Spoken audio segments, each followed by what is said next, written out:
Saludos, abogada Shirley Yeribel Macías. Discúlpenme si no se pronuncia así. Somos del curso de segundo semestre A vespertina de la asignatura Civil, Familia y Personas. El grupo está conformado por Indio Martínez, Ayauca Arámbulo, Justin Silva, Lozano Andrade, Paulina Rangel y mi persona, Yamileto Pavón. Y juntos les vamos a hablar acerca de las guardas, tutelas y curatelas. Acompáñenos. Muy buenas tardes, mi nombre es Abigail Arámbulo y el día de hoy nos toca tratar sobre las tutelas y las curatelas. ¿Qué son las guardas y cuántas clases hay? Etimológicamente, guarda proviene del germánico guardo, que significa vigilar, custodiar o proteger. En el derecho romano se consideraba las guardas como una de las instituciones trascendentales dentro de la protección de los que no podían valerse por sí misma o por su voluntad propia, es decir, que era válida o usada para los sui juris en ese tiempo, más llamados en ese tiempo en Roma, ¿no? En ese tiempo, es decir, aquellos que no estaban bajo ninguno de los poderes adquisitivos como los patricios o encargados de la patria potestad, que no tenían asignado ninguno de estos poderes y que no dependía más que de ellos niños, también como los menores, y bueno, obviamente como en esos casos. En la actualidad, generalmente las guardas es una institución jurídica con el objetivo de dar protección adecuada y debida a las personas que no se pueden valerse por sí mismas para administrar correctamente su patrimonio, sus bienes, incluso a ellos mismos, así como a ellos la ley los designa como los incapaces o los que no se pueden valer por sí mismos. La regulación de las guardas varía según el país o la legislación local. Las clases de guardas se dividen en dos: tutores y curadores. Según el Tratado Civil 1 de Derecho Civil 1 de Personas y Familias, realizado por el profesor Alessandro Subarriba y Antonio Dobonadovich. Y con esto en el artículo 450 del Código Civil dice: toda acción del pupilo contra el tutor o curador en razón de la tutela o curaduría prescribirá durante 4 años, faltando desde el día que el pupilo haya salido del pupilaje. Es decir, si el pupilo falleciere antes de cumplir la curaduría, prescribirá dicha acción en el tiempo debido que falte de cumplirse. Eso dice acerca de las guardas en el artículo 450 del Código Civil. ¿Qué son las tutelas? Según el Código Civil, en el artículo 369, la tutela o las curadurías generalmente se extienden no solo a los bienes, sino a las personas sometidas a ellas. Es decir, todas las personas mayores de edad conscientes tienen el derecho a la tutela, como emana en el artículo 369. En Roma, al comienzo, el poder tutelar con respecto a los impúberes correspondía a la familia agnática con relación sanguínea o los parentescos. Después de los genes también tenía relación. Con posterioridad a las 12 tablas, podía el pater family nombrar un tutor o por testamento o por curaduría. Como tercera modalidad continuaba como la tutela de autoridad, distinguiéndose como tutela testamentaria, y luego comenzó con tutela legítima y tutela dativa, según el libro o el tratado de la Universidad de Azuay. Entonces, es decir, se concebía la tutela para los menores, sino la tutela no solo para los menores, sino para todas las personas con actitud física y mental para ejercer este derecho, como está estipulado en el artículo 75 de la Constitución. Toda persona tiene derecho a acceso gratuito a la justicia y a la tutela efectiva, imparcial, expedita y de sus derechos e intereses, con sujeción a los principios de inmediación y celeridad en ningún caso quedará como indefensión. Esto con respecto a la actualidad del artículo 75 de la Constitución acerca de las tutelas. Es decir, que es para libre acceso las tutelas, aquellas personas que tienen mayoría de edad y no tienen discapacidades. ¿Qué son las curatelas? En el derecho, asimismo, las curatelas radican en Roma. Se le designa un curador a quien era incapaz o los impúberes, y en ese tiempo se dividía en curaduría de bienes y curaduría generales. Eran como los que estaban sometidos los furiosos, los imbéciles y dementes mentales, los pródigos y también los menores de edad. En ese tiempo estaba así. En el artículo 363 son incapaces 1463. Son incapaces los débiles, los incapaces, los sordos mudos, los que no pueden darse a entender en el Código Civil. Es decir, que la curatela en el derecho de gobernar a las personas y a los bienes, a los incapaces mayores de edad que son conocidos como los interdictos, según el Código Civil en el artículo 367. Las tutelas o curadurías son cargos impuestos a las personas a favor de aquellos que no pueden gobernarse por sí mismos o administrar sus bienes competentemente sus negocios y que no se hallen bajo potestad sobre padre o madre que pueden darse la protección debida. Las personas que ejercen estos cargos se llaman tutores o curadores, generalmente guardadores. Los dementes deben tener un curador o representante porque no se pueden valer por sí mismos, obviamente. Con respecto a las curatelas, es el derecho de gobernar a las personas de los bienes de los que son incapaces. Ahora, según el CONA, en el artículo 398, el coordinador del adolescente o su representante legal o curador, representante de su cuidado, puede solicitar al Ministerio de encargado de la Justicia y Derechos Humanos traslado a sus siguientes casos: cercanía familiar, cercanía de varias enfermedades, si el adolescente corre. Esto quiere decir que las personas mayores con demencia necesitan de un curador, tanto en su vida privada como en los bienes. No me trato de pasar del tema, pero tiene que ver que un curador no solo sirve para sus bienes, sino también ayuda para su vida privada y personal, porque no pueden valerse por sí mismos. Entonces necesitan de un curador o un tutor para su vida y para proteger su patrimonio, bienes o algún legado. Entonces es decir que de ley necesitan un tutor. En este artículo se puede ver claramente eso, ¿no? Diferencias entre tutelas y curatelas. En el artículo 368 del Código Civil, las disposiciones de este título y de los dos siguientes están sujetas a las modificaciones y edificaciones que se expresan en los títulos especiales de las tutelas y de cada especie de curaduría. Las tutelas y curatelas tienen el mismo objetivo, que es proteger a los que no pueden valerse por sí mismos ni proteger sus bienes, tanto por su edad, por su complejidad física o mental.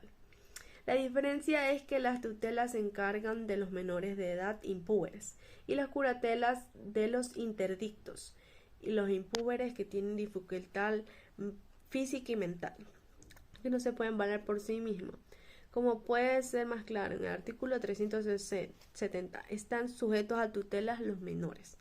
En el artículo 371 están sujetos a curaduría los interdictos, que son aquellos que no se pueden valer por sí mismos. ¿Y qué tiene que ver con esto? Que no son iguales, tienen una diferencia pero el mismo objetivo. Las clases de tutelas. Según el Código Civil, en el artículo 381, las tutelas o curadurías pueden ser testamentarias, legítimas o dativas. Son testamentarias las que constituyen por acto testamentario. Legítimas las que se confieren por la ley o por los parientes o cónyuges del pupilo. Dativas las que confiere el juez que siga las reglas de la tutela testamentaria, las que se confiere por acto entre vivos. Según el artículo 386, la tutela testamentaria se le hace referencia a un atributo de la patria potestad. Se nombra tutor testamentario si el madre o padre falleciere y no puede legalmente ejercer. La tutela legítima es la que la ley confiere a determinados parientes a los menores, basados en un vínculo circunstancial que permite suponer una mayor idoneidad para su desempeño. La tutela dativa es a la que surge a la falla del testamentario, y de la legítima la que corresponde a los menores emancipados en casos judiciales que se consideran en cuanto a la tutela que existe cuando no hay tutor testamentario ni persona conforme a la ley a la que no corresponde a la tutela legítima. 6. Títulos de bienes. La titula generalmente se extiende, no solo en los bienes, sino en las personas sometidas a ella. 7. ¿Cuáles son los deberes del guardador respecto a los bienes de su pipulo? En el testamento se nombrará una persona a quien el guardador haya consultado en el ejercicio de su cargo. ¿Qué prohibición relativa a la administración de bienes del pipulo atañe al guardador? Es prohibida la donación de bienes raíces del pipulo, aunque previa autorización del juez. ¿Qué derecho tiene el guardador como administrador de bienes? El tutor o curador tiene derecho a que se le adonen los gastos que hayan hecho en el ejercicio de su cargo. En el caso de legitimar reclamaciones, lo harán en la tasa del juez.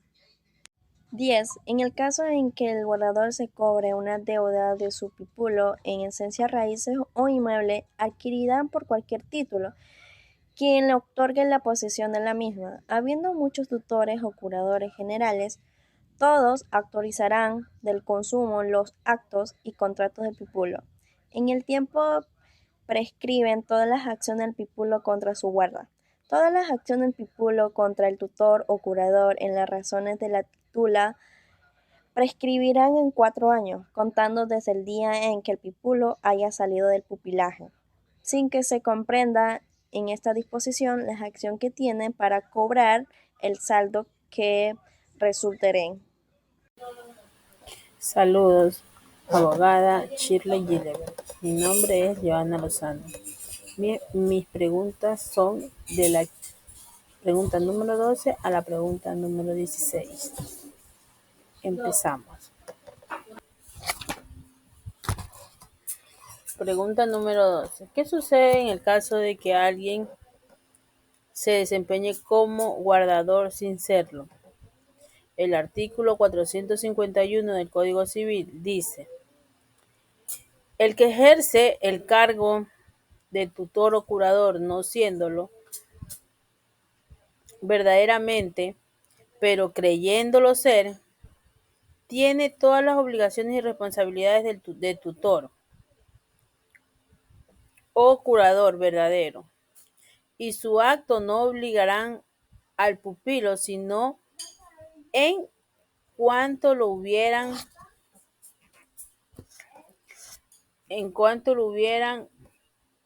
reportado positivo. Ventaja: si se hubiera designado la tutela o curaduría y hubieran administrado correctamente, tendrán derecho a retribuciones ordinarias y podrán conferírseles el cargo, no prestándose a personas de mejor derecho a ejercerlo. El Código Civil nos dice que las personas que se toman posesión de curaduría o guardador sin serlo, sin que los hayan mencionado como tutores o guardadores, ellos van a tener, si ellos hubieran administrado bien los bienes del pupilo, ellos tienen derecho a recibir retribuciones por parte del pupilo, ya que ha sido un buen guardador y un buen tutor. Eso en cuanto a la pregunta número 15. ¿Quiénes autorizan los actos y contratos del pupilo cuando les hayan asignado varios guardadores? El artículo 438 del Código Civil dice: habiendo muchos tutores y curadores generales, todos autorizarán el consumo de los actos y contratos del pupilo, pero antes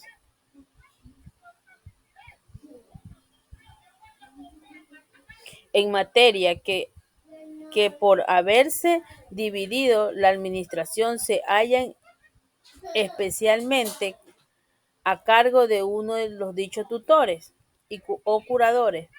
Bastarán la intervención o autorización de uno solo. Se entenderá que los tutores o curadores obran de consumo cuando uno de ellos lo hubieran a nombre de los otros, en virtud de un mandato en forma, pero sustituirá en este caso la responsabilidad solidaria de los mandantes. En el caso de haber discordias, ellos, entre ellos, esto lo decidirá el juez. Pregunta número 14. ¿Qué grado de responsabilidad tienen los guardadores que administran conjuntamente los bienes de un mismo pupilo? En el Código Civil 444, la responsabilidad de los tutores y curadores que administran conjuntamente es solidaria, pero dividida entre ellos. La administración sea por el testador, sea por disposición o con aprobación de un juez, será responsable cada uno directamente de sus propios actos y subsidiariamente de los actos de los otros, tutores o curadores, en cuanto ejerciendo el derecho que les concede el Código Civil, el artículo 441, inciso 2, hubiera podido impedir la torcida administración de los otros tutores o curadores.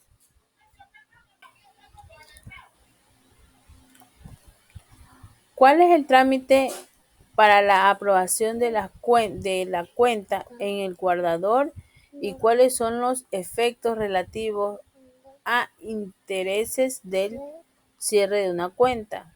El Código Civil 441 dice: podrá el juez mandar de oficio cuando lo crea conveniente que el tutor o curador, aún durante su cargo, exhiba las cuentas de su administración o manifieste la existencia de otros de los tutores o curadores del mismo pupilo o a un curador especial que el juez designará al intento. Podrá solicitar esta providencia como causa grave, calificada por un juez verbalmente. Cualquier otro tutor o curador del mismo pupilo o cualquier otro de los consanguíneos más próximos de este o su cónyuge o el mismo público.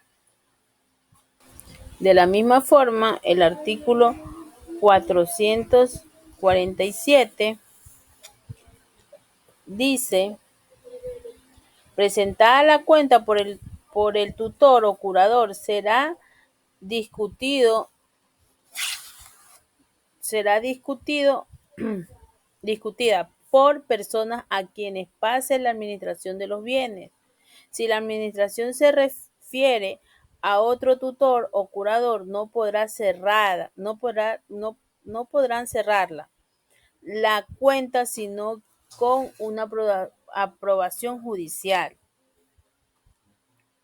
Asimismo, encontramos que en el artículo 449 dice: el tutor o curador pagará los intereses corrientes del saldo que consulte en su contra desde el día en que su cuenta quedara cerrada o habiendo mora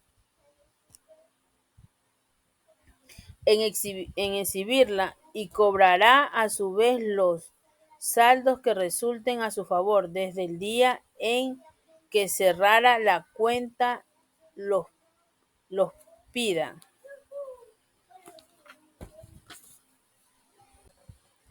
¿Qué sanción existe para los guardadores que no presentan cuenta?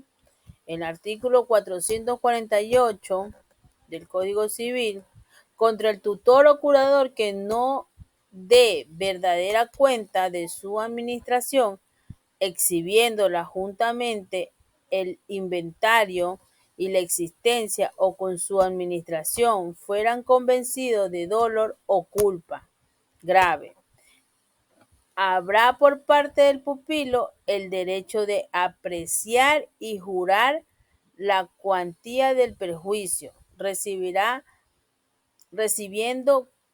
comprendiendo el lucro cesante, y se condenará al tutor o curador en la cuantía aparecida y jurada, salvo que el juez tenga a bien moderada.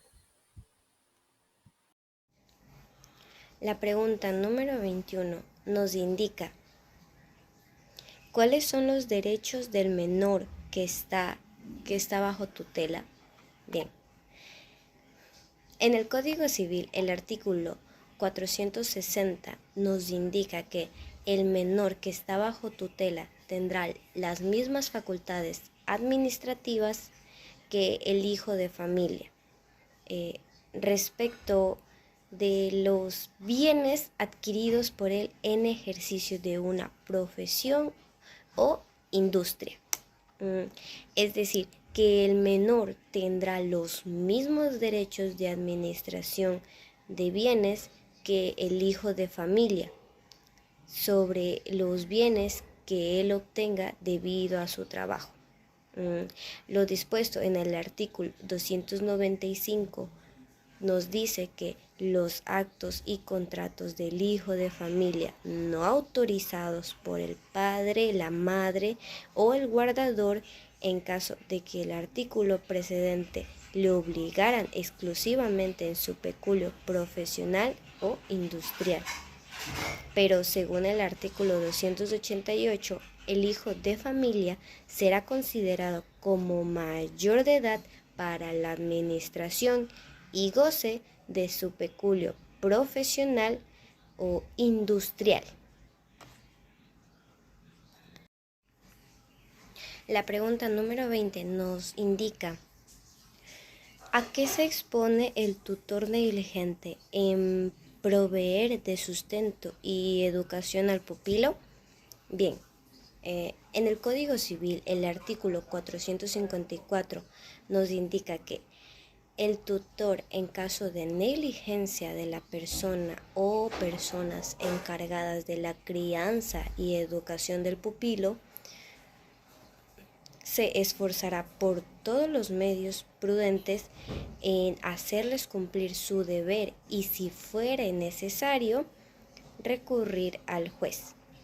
Pero si la negligencia sigue siendo constante, el artículo 458 nos dice: la continua negligencia del tutor en proveer a la contigua sustención y educación del pupilo es motivo suficiente para remover la tutela. También nos dice que la negligencia podría ser tomada como mala conducta, por la cual el artículo 279 nos dice que las atribuciones de los padres cesarán respecto de aquel que por mala conducta hubiese sido privado de ellas y serán confiadas al otro. En el caso de que ambos padres hubiesen incurrido en mala conducta, los hijos serán sacados de su poder y confiados a otra persona, la cual tendrá los derechos tales y obligaciones con ausencia del guardador.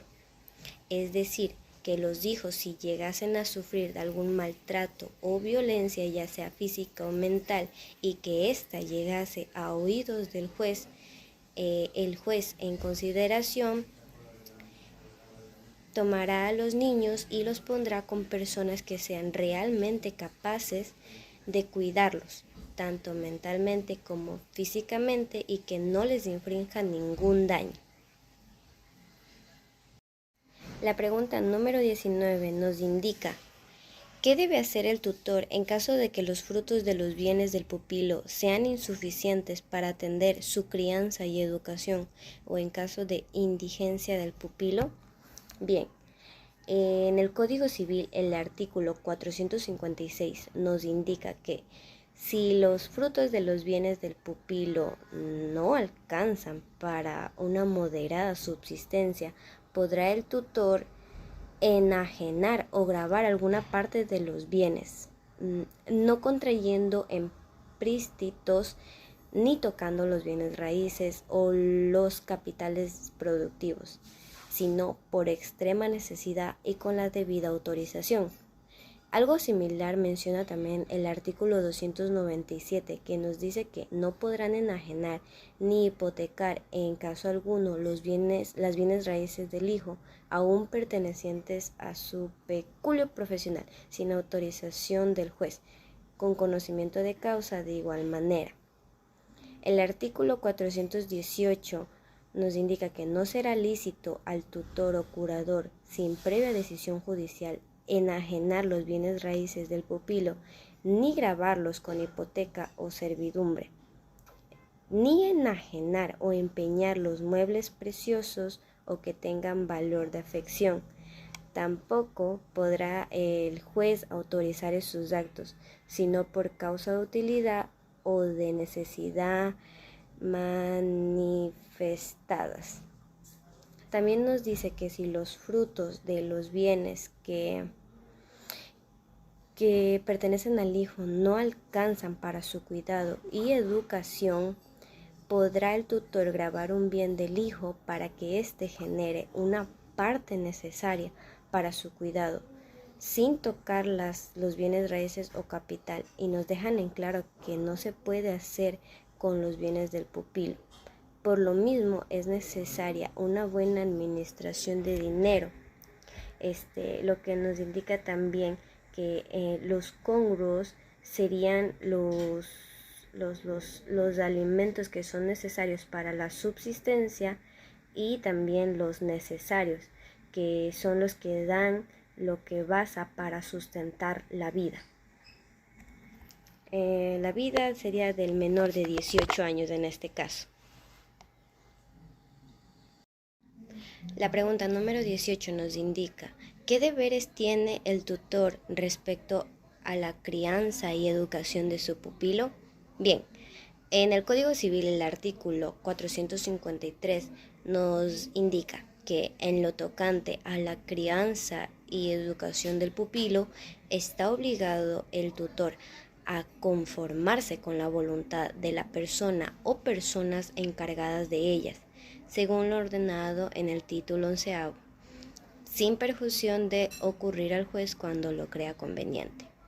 Es decir, el padre está limitado a aceptar las decisiones que elijan correctas las personas encargadas del pupilo. Claro, si nota algo que no le cuadra, podrá informarlo al juez. Según lo dice en el título del libro 11º, los derechos y obligaciones entre los padres y los hijos. El artículo 273 nos indica: si un hijo tuviere bienes propios, los gastos de su establecimiento y, en caso necesario, los de su crianza y educación, podrán sacarse de tales bienes, conservándose íntegros los capitales en cuanto sea posible.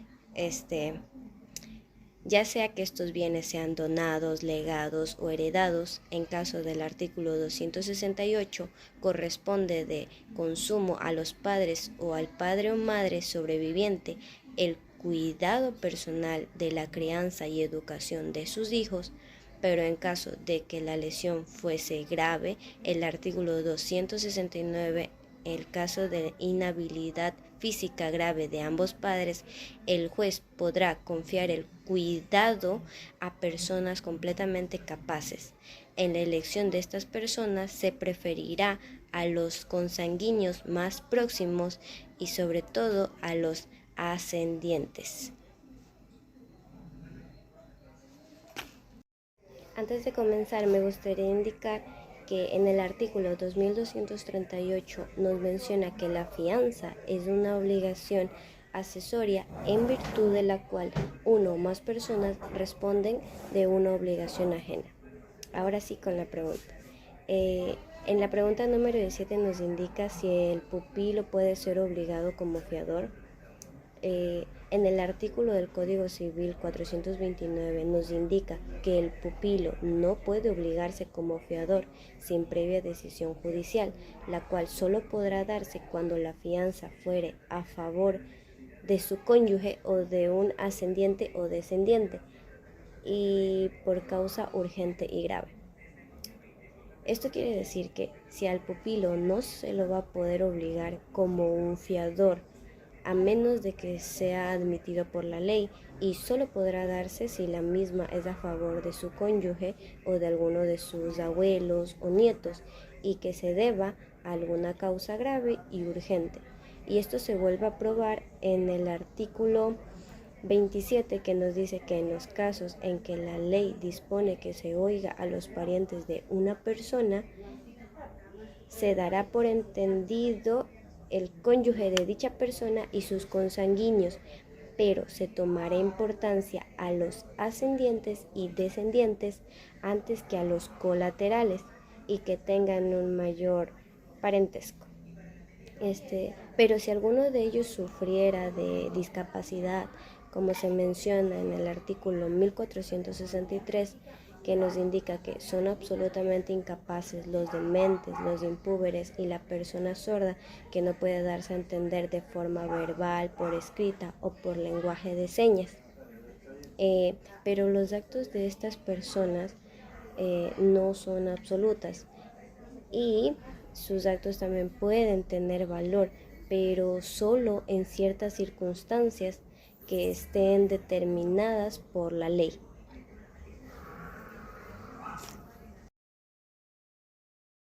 ¿Qué tal? Buenas noches, mi nombre es Justin Silva y a continuación voy a seguir con las preguntas. Pregunta número 22. ¿Cuáles son las atribuciones del menor adulto en relación con la tutela? Bien, según el artículo 459, el menor adulto que carece de un tutor, o sea, que no tiene, podrá pedirle al juez que se le asigne alguno. El juez concederá esto y le dará un tutor que sea idóneo, ¿verdad? Ahora, ¿cuáles son esas atribuciones? Pues la atribución que tiene el menor adulto en este caso, es pedirle al juez que se le asigne algún tutor. Pero como este es un niño y no tiene esa capacidad aún de poder estar en este tipo de cosas, aunque es obligación que se le escuche,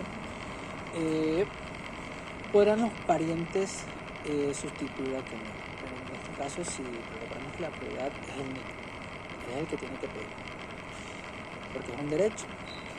Y en este caso, si no puede ni el niño ni los parientes, el juez, a petición del mismo, le asignará algo.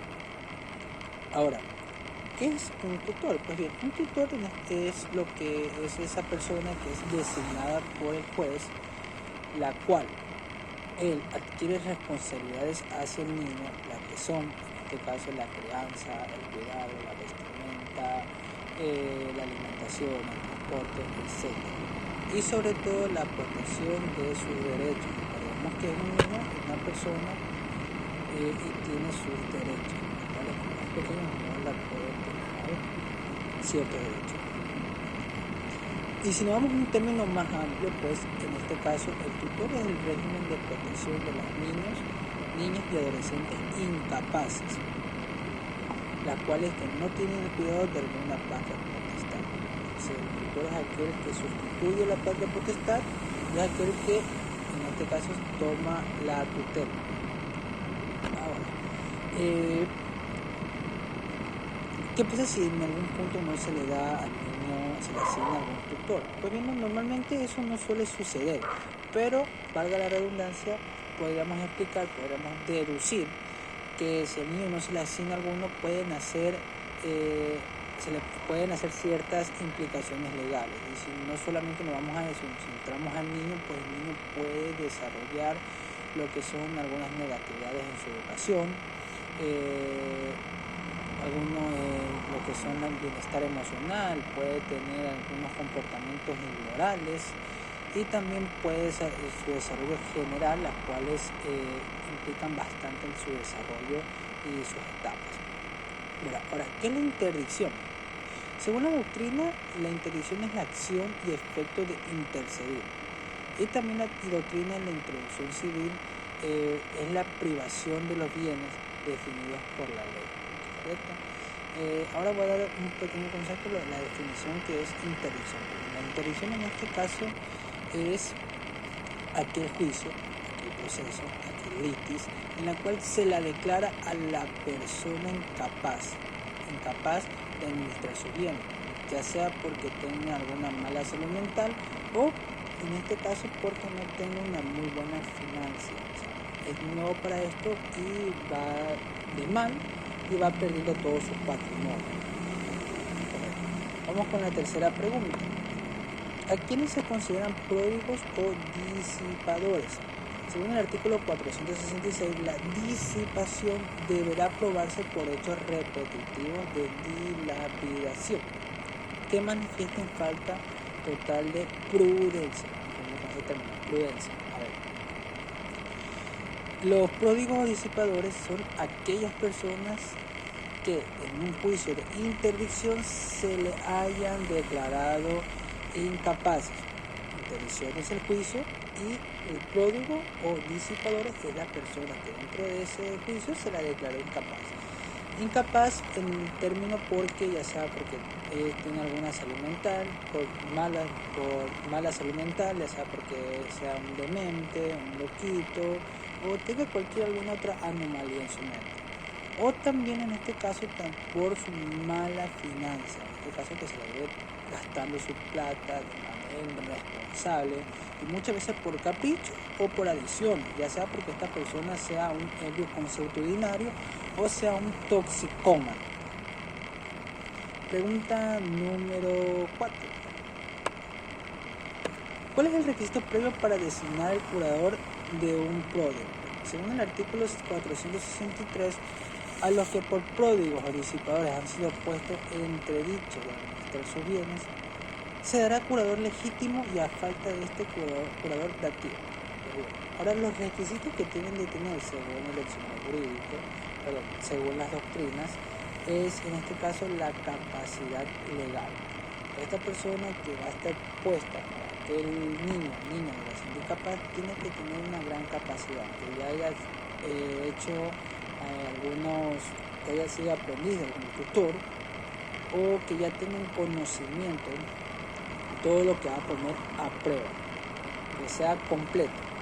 También tiene que ser idóneo, tiene que ser competente, tiene que ser suficiente para asumir ese cargo, porque recordemos que va a administrar bienes, va a administrar, va a cuidar, porque estamos hablando de una persona menor que no puede valerse por sí misma. También tiene que ser aprobado judicialmente, tener alguna credencial que diga que esta persona es un tutor. Y lo más importante, tiene que tener una gran relación de confianza. No cualquier persona puede venir a cuidar a un niño, una persona que no es ni de su propia sangre, a cuidar a un niño, y este que está aquí venga de mala fe, que no tenga ese gran espiritualismo. Pregunta número 5. ¿Quiénes pueden solicitar la interdicción? Recordemos que la interdicción es un juicio y los que pueden solicitar esto en este caso es el cónyuge del supuesto disipador, persona que es declarada incapaz, o por cualquiera de sus consanguíneos hasta el cuarto grado por sus padres, hijos o hermanos. Recordemos que el parentesco por consanguinidad es aquel padres, abuelos, bisabuelos, tetrabuelos, hasta el cuarto grado, ¿verdad? Ahora, pregunta número 27. ¿Cómo es el trámite del juicio de interdicción? Según el artículo 468, los decretos de interdicción provisional y definitiva deberán inscribirse en el libro correspondiente del registrador de la propiedad y notificarse al público por un periódico del cantón, si debió, y por carteles que se fijarán en 3 o a lo menos de las parejas más frecuentes del cantón. La inscripción y notificación deberán reducirse a expresar que tal individuo es designado por su nombre, apellido y domicilio. Recordemos que una cosa es donde es domiciliario y otra cosa es la residencia. Y no tiene la libre administración de sus bienes. Muchas gracias. Pregunta número 28. ¿Qué clase de curador puede asignarle a un pródigo? En el artículo 463 dice: a los que por pródigo o disipadores han puesto en entredicho de administrar sus bienes, se dará curador legítimo y a falta de éste un curador dotativo. Aquí viene esto, que dice que a los pródigos o disipadores se les asignará en primer lugar un curador legítimo, que en este caso es o son los parientes o el cónyuge. O a falta de este se dará a conocer que se recurrirá al curador dotativo, que en este caso sería asignado por un juez por el menor emancipado o no emancipado que hayan cumplido los 16 años. Pregunta número 29. ¿Quiénes son llamados a la guardia legítima del disipador?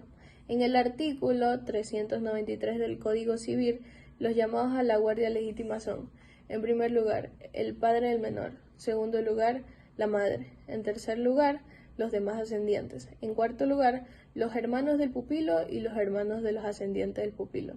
Si no hubiere lugar a la guardia del padre o la madre, el juez, oído de los parientes pupilos, elegirá entre los demás ascendientes, y a falta de ascendientes, entre otros colaterales aquí designados, la persona que se le pareciera más apta y mejor seguridad presentar. Y tendrá también, si no lo estimaré conveniente, elegir más de una y dividir entre otras ellas las funciones. ¿Qué viene esto? Que la guardia legítima del disipador sigue en un orden jerárquico. En primer lugar sería el padre del menor, segundo su lugar la madre, tercer lugar los ascendientes y en cuarto lugar serían los hermanos del pupilo y los ascendientes del pupilo. Y a falta de ausencia del padre, el juez puede elegir entre los ascendientes o colaterales la persona más apta como guardián. Pregunta número 30. ¿Qué atribución tiene el curador del cónyuge disipador? En el artículo 471 del Código Civil dice: el cónyuge puede aceptar o renunciar la cuidaduría del disipador. Si no la acepta, tendrá derecho a pedir la liquidación de la sociedad conyugal. ¿A qué viene esto? Que el cónyuge del disipador puede aceptar o renunciar a la cuidaduría. En caso de renuncia, tiene derecho a solicitar la liquidación de la sociedad conyugal. Pregunta número 31. ¿Qué derechos tienen el disipador interdicto, el ebrio consuetudinario y el toxicomano? En el artículo 474 del Código Civil dice: el disipador conservará su libertad y tendrá para sus gastos personales la libre disposición de una cantidad de dinero, proporcionada a sus facultades y señalada por el juez. Esto viene que el disipador sea interdicto, sea ebrio consuetudinario o toxicomano, conservará su libertad, además que tiene derecho a disponer de la cantidad de dinero de gastos personales. Y claro que va a ser determinada por el juez según sus facultades. Pregunta número 32. ¿En qué caso y cómo puede rehabilitarse el disipador? En el artículo 475 del Código Civil, el disipador será rehabilitado para la administración de lo suyo, si se juzgare que puede ejercerla sin inconveniente, y rehabilitado podrá renovarse la interdicción si hubiera motivo. En este caso dice que el disipador puede rehabilitarse para bien y administrar sus bienes, pero si un juez lo considera. De ahí no habrá motivo otro para hacerlo o hacerlo personalmente. Y esta rehabilitación puede ser en caso como lo dije, por motivos personales o administrativos o porque un juez lo otorga.